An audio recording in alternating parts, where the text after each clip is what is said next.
Bonjour à tous, on se retrouve aujourd'hui pour la présentation du Shocker RSX. Donc le voilà dans une boîte thermomoulée. Bon, c'est marqué dessus, Shocker RSX, avec une poignée rigide. Enfin, voilà, il est rigide quoi. Donc quand vous le recevrez comme ceci. Quand vous l'ouvrez, vous trouverez le marqueur. Voilà, on reviendra dessus tout à l'heure, dans quelques minutes. Et là, vous avez un petit compartiment. Vous y trouverez une notice. Voilà, avec quelques petits conseils, enfin quelques petites, voilà, comment monter la vélocité, réglage de la gâchette, du on-off, et une vue éclatée de la culasse. Donc plutôt pratique. Voilà.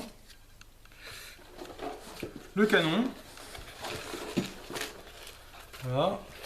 Qui se compose donc de deux parties, une en base ainsi qu'un front. Une insert, donc c'est un canon à insert, donc fric, donc avec une insert 687 vendue d'origine avec.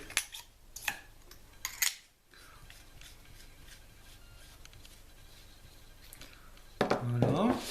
Vous y trouvez également une capote de canon Shocker.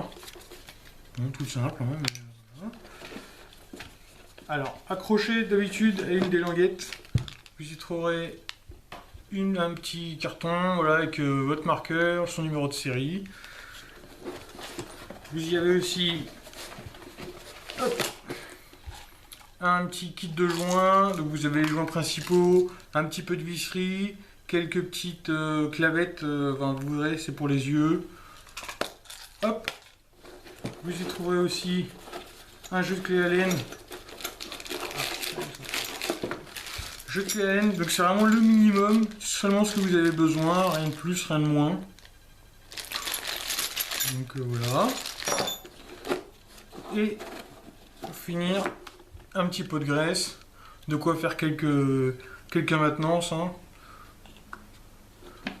Donc voilà. Donc, comme vous verrez, c'est sur élastique, certains aiment, d'autres n'aiment pas. Ça, vous ferez votre avis un peu dessus. Pour ma part, moi ça ne me dérange pas. Donc le marqueur maintenant. Donc petit dernier de chez Shocker, comme je le disais tout à l'heure. Donc très léger, 770 grammes environ, à quelques grammes près, suivant la pile, c'est comme ça. Donc avec un feeder à clamp, donc ça c'est bien. Par contre, c'est une petite vis à laine de ce côté-là. Il existe une petite vis qu'on peut faire avec les doigts. Enfin, vous verrez. La culasse. Donc elle se compose en trois parties. Je reviendrai dessus sur une autre vidéo. Voilà, avec son graissage et tout. Donc pour la sortir, c'est juste un petit bouton ici. Voilà, tout simplement. Le régulateur, comme vous voyez, il est moulé dans le corps, donc on peut pas le démonter. Enfin, on peut pas démonter cette partie-là. Du coup, c'est un régulateur qui est monté à l'envers. Donc tout sort en fait par ici. Pareil, je vous ferai une vidéo plus tard dessus. Dans la poignée, vous y trouverez donc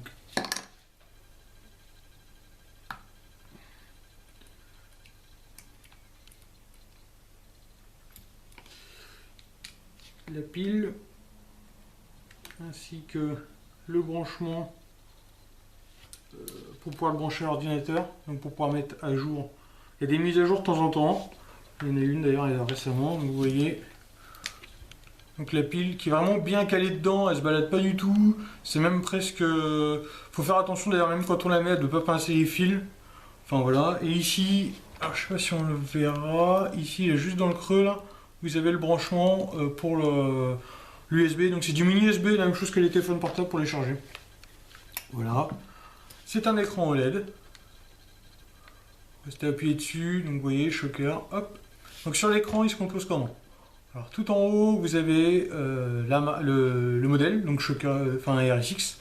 En dessous, savoir si la carte est verrouillée ou pas. Encore en dessous, vous avez les yeux. Donc là, alors il y a deux indicateurs pour les yeux. Donc il y a sur l'écran, vous voyez le rond, là il est vide, donc il y a rien. Et sinon, vous avez aussi la LED. Vous voyez la LED qui clignote. Hop. Une fois que les yeux sont actifs, enfin il y a quelque chose dans les yeux, ça arrête de clignoter. Voilà. En dessous, vous avez la cadence en temps réel. En dessous encore, vous avez donc le niveau de batterie ainsi que, alors de ce côté-ci, la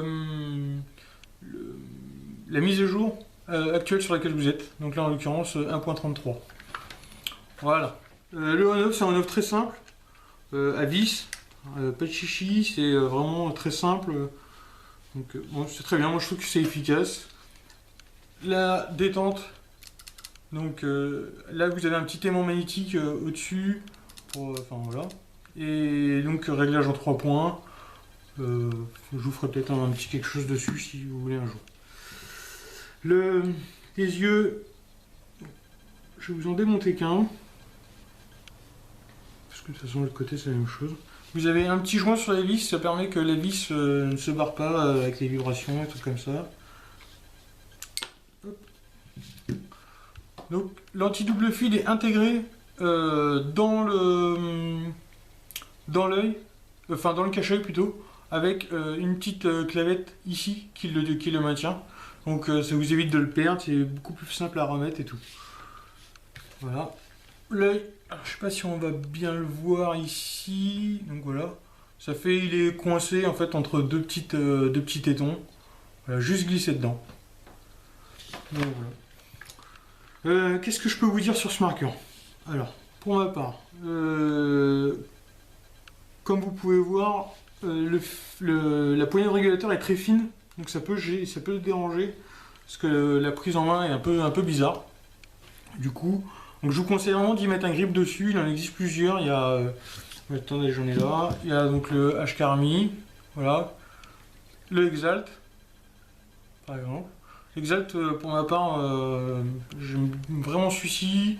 Celui-ci, je le trouve un peu trop fin, c'est dommage. Et qu'il soit pas un peu plus grand pour vraiment couvrir tout le régulateur. Ça serait beaucoup plus agréable. Et bon, ça évite de l'abîmer aussi. Et il en existe aussi, donc SP en a fait aussi. Malheureusement, j'en ai pas. Donc, je peux pas vous donner mon avis dessus parce que je l'ai pas non plus essayé. Voilà. Sinon, la maintenance du marqueur en lui-même, donc la culasse, hein, quelque chose comme ça, et les régulateurs à faire de temps en temps. Ici, là, si vous enlevez la poignée, vous y trouverez donc le solénoïde qui se retrouve ici, et ensuite un système de Manifloyd, voilà, que vous pouvez régler par le petit trou qui est ici. Voilà, donc le réglage de speedball, ça s'appelle. Et vous pouvez le régler, ça permet en fait de diminuer un peu le kick. Même s'il n'est pas énorme, certains trouvent qui kick, pour ma part, moi j'aime bien que ça kick un peu, j'aime pas trop les marqueurs trop aseptisés. Donc voilà. Sinon c'est léger, précis, réactif, ça consomme pas trop d'air. Je pourrais pas vous donner trop de chiffres comme ça, mais bon, c'est dans la moyenne, hein, une douzaine de pots avec une bouteille 1,1 litre gonflée à 4005. Donc rien d'extraordinaire, voilà.